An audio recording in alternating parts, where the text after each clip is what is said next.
Hey YouTube, I'm back with another video. In this video I'm going to be doing a semi-review or overview of the newly released Sony INZONE M9 gaming monitor. So this is a pretty high-end monitor. It's a 4K monitor, retailing for about $899. It's basically $900 US. You can get one at Best Buy or direct from Sony. I think those are the main e-tailer and retailer outlets to get them from at this point. At time of filming, at least here in North America. But what I was going to say is, I decided to get one of these. So this is my first foray into going into 4K gaming. I decided to get one of these. I've been contemplating 4K for probably about 2 years now. Back when, you know, the RTX 30 series and the Radeon 6000 series were announced. And I know I've covered the Radeon 6000 series on this channel, as well as some older graphics cards in the past. But if you look here, this is it. It's 27-inch display. So I have it on a VESA mount, triple display monitor stand. You can see down there. So it fits nicely. This stand fits up to 3 monitors. So I've got, you know, the whole like wide spread out 3 display, triple display set up there. So the 2 monitors on the side, if you're wondering, these are 24-inch 1440p 144 hertz monitors. So I was using 3 of these before. So basically took the middle one out and put this thing in there. This is a 27-inch.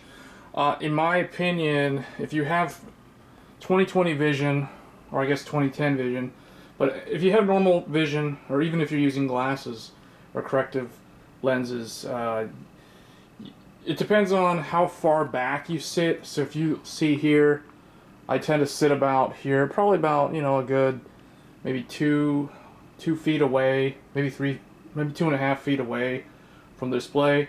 And I do run this at 100% scaling.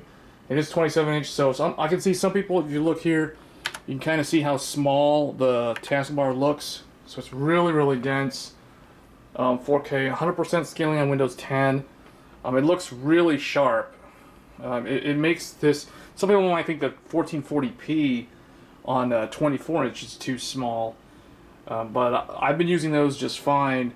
For, you know, since 2017, and I've never had any issues with eye strain or headaches or any of that sort of thing.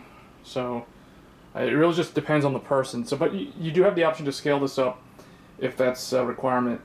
The monitor itself, so it comes with built-in speakers that aren't that good, but it does have a 3.5-inch you can plug in here, so you can plug in like external speakers like I've got there, so you can use those. And you have audio out through your HDMI or your DisplayPort cable, so you can switch your audio input on your PC if you wanted to hear like music or something through the speakers, as opposed to using your headset that you can switch back from within Windows. So that's real convenient. It's real easy to have, or nice feature to have. It does have 96 zones of the full array local dimming. In terms of the HDR, it's pretty good for the money. I would say, like, I tested HDR, but I typically, with Windows 10 specifically, I use it in SDR mode, mainly because I don't need the screen while working to be super bright. HDR tends to, you know, bring the brightness level way up, so it's not really needed for typical, like, production and work sort of scenarios. Like, for movies, like film viewing, that sort of thing, cinema, it's very good. Overall, I think for the money, it's very competitive with what's out there on the market, and significantly more cost effective than going with OLED. So I definitely recommend it if you're wanting to pick up like an HDR monitor. Not super cheap, but not like super expensive either. I think this is a really happy medium. I think there isn't really a whole lot of competition in this space.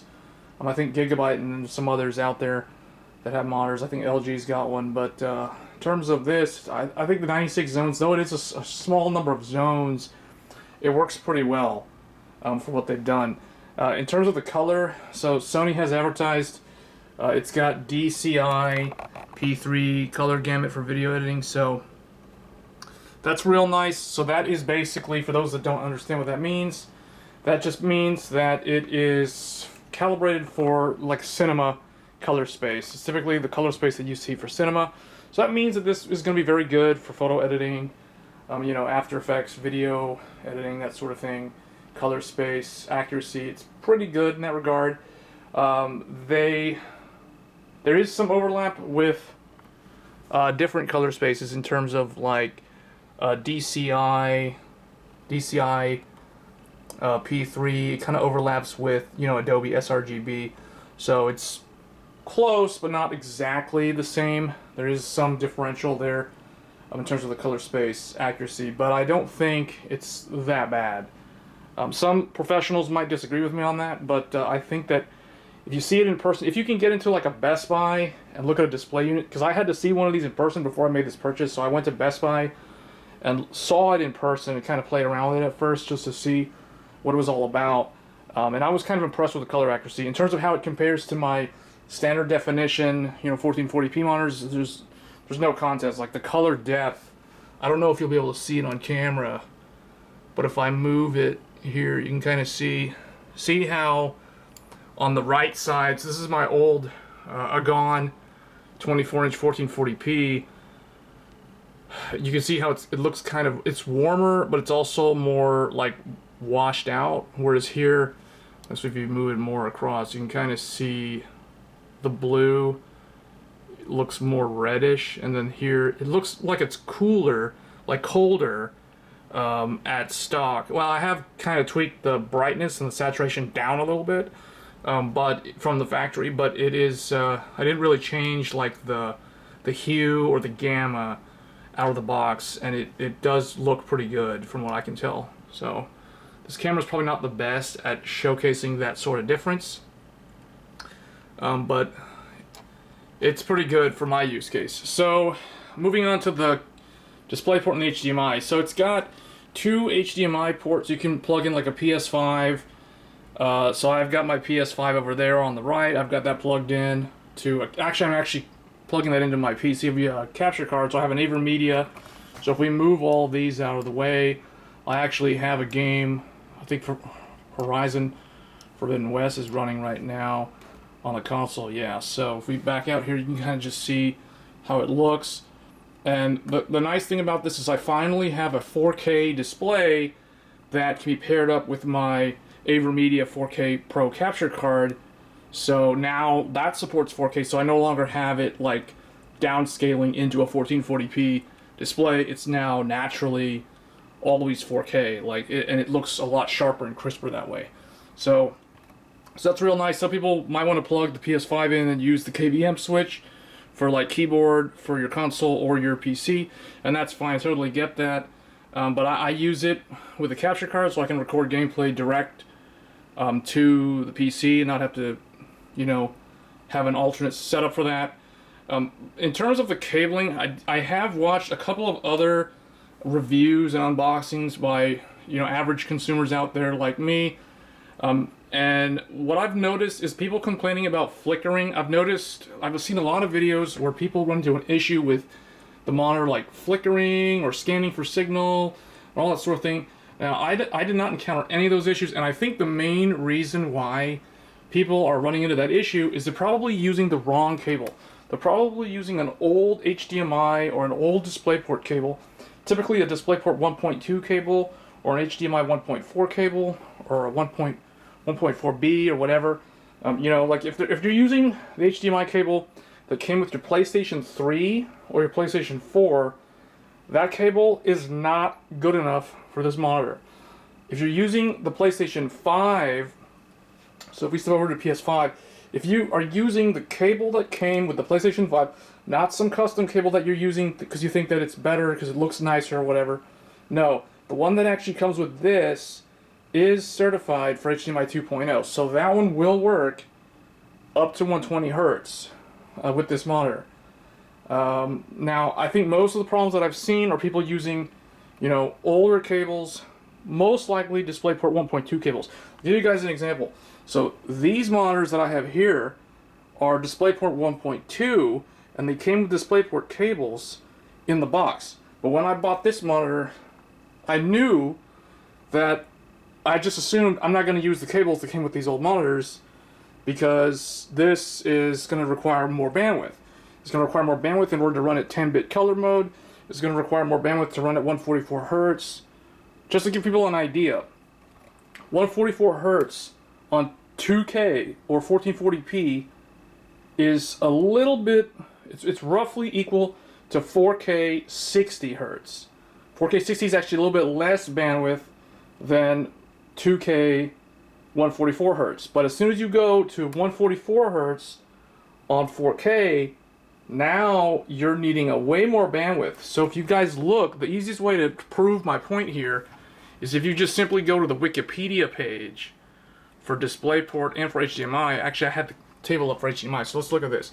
So HDMI says here is, so you just go to wikipedia.org and you go to, scroll down to this table where it shows video format and HDMI version maximum rate cable category, because this is very important. People think, oh, it's a cable. No. It's actually, there's a difference in capacitance and signaling and signal loss and that sort of thing.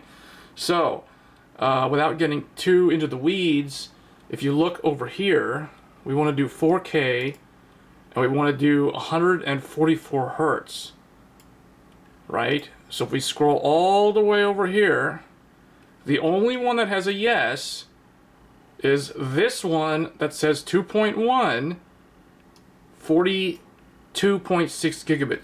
So if you're going to buy a cable for this monitor, because a lot of these problems could have been avoided simply if Sony included a monitor cable, either an HDMI or DisplayPort or both, one or the other, whatever. They should have included one, because I think that would have saved them a lot of like service calls and returns and RMAs, and for no reason at all, because the displays are perfectly fine.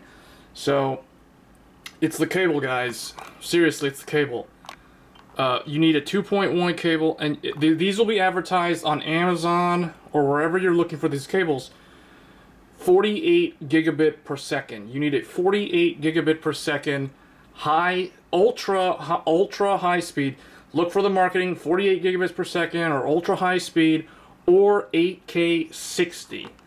8K 60. I know it sounds counterintuitive because we're dealing with a 4K monitor. People are wondering, why do I need an 8K cable for a 4K monitor? Well, that's because it's a high refresh, not a typical 60 hertz monitor. So that's what you guys need, and that will fix pretty much 99% of all these issues that I've seen people running into. They're using the wrong cable. Most likely, I'm going to guess that they're using a 1.3 or a 1.2 cable. So those ones in the middle, if you look here, down to 4K, those can only do, they can do, like, so the 1.3 can do 4K 30. There's a yes there. It can also do 60, 4K 60, but your color space will be limited. You're only getting 420 instead of 422 or 444. Ideally, you want 444, which is going to be the full yes in green. So, I think that'll fix the issue. For DisplayPort, it's the same deal. You're going to want to look on the Wikipedia page. Now, I think the DisplayPort will have, they might have the HDR, but I don't think this web page is as good.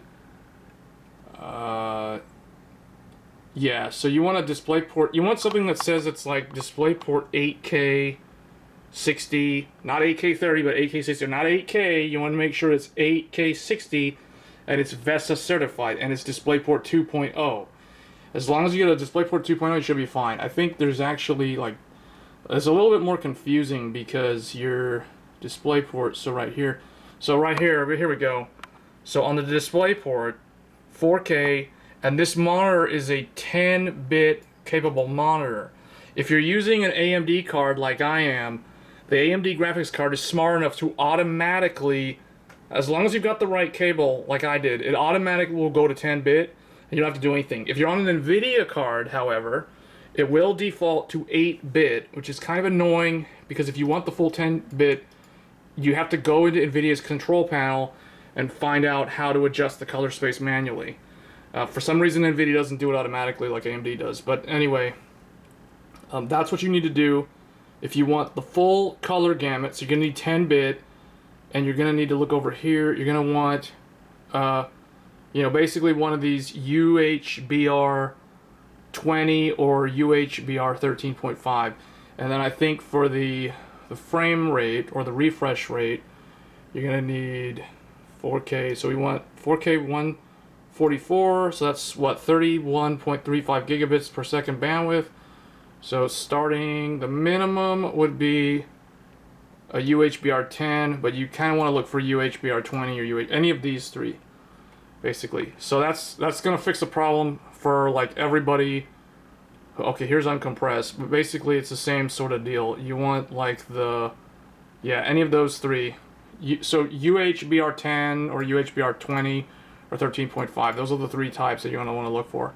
So again, all of this would have been resolved if Sony had simply, or it would have been a non-issue if Sony had simply included the cable. I wanted to cover that in this video because I know a lot of people are complaining about flickering, monitor blanking, black screening while everything's still running in the background, or like it will lose signal and it'll search and search and search.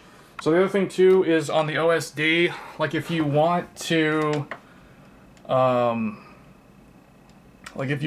make it be a little bit quicker at waking up, turn off auto select. That does kind of help with the scanning, but from my experience it really depends on the monitor's waking up speed. So with my 1440p monitors, the only annoying thing, so the one negative thing I will say isn't really a negative thing, it's just a behavior of how the monitor is versus my other two monitors. So these two monitors are really fast at resuming. Like if my computer's asleep and I wake it up, these two monitors, these AOC monitors, they wake up so fast that this guy wakes up and then those two are already up. So what ends up happening is my Windows welcome screen like shows up on this monitor instead of that one, even though that's my primary display. So I have to wait like an extra couple of seconds for it to move that back over here and then log in. And you could do that, you could log in here immediately. The only problem is then like Windows sometimes might not remember to put your applications in the right spot. It might like move them off to the side monitors, and that's kind of annoying. So that's the only negative thing that I can think of, is the monitor is kind of slow at waking up. Like that's just the only thing that I could find. Everything else is really good. It would have been nice if the speakers were a little bit higher quality, and if Sony had included at least a DisplayPort cable that can handle 144 Hertz in the box, because that would have saved them a lot of issues that I've seen people have that are pretty much, I mean, if you've watched any of the reviewers like Harbor Unboxed, or anyone who's done like really good in-depth coverage of this monitor, they didn't have any of those flickering issues, and I guarantee it was because they're using the right cable. So anyway guys, hope that helps. Hope that gives a good overview of the monitor, a little bit more in-depth than what you typically see people talk about on here. But if you like this content, please leave a comment and let me know if you have this monitor, if you've considered getting it.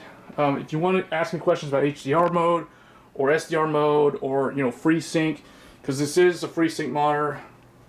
It works very, very well with the Radeon cards. I've tested it with the GeForce cards as well. It's a little bit finicky with the GeForce cards. I don't understand why. I mean, I've even tried it with G-Sync turned off and it still behaves the same. So, but anyway, that's gonna be it for me. Hope you guys enjoyed the video, and I'll catch you guys in the next one. Thanks.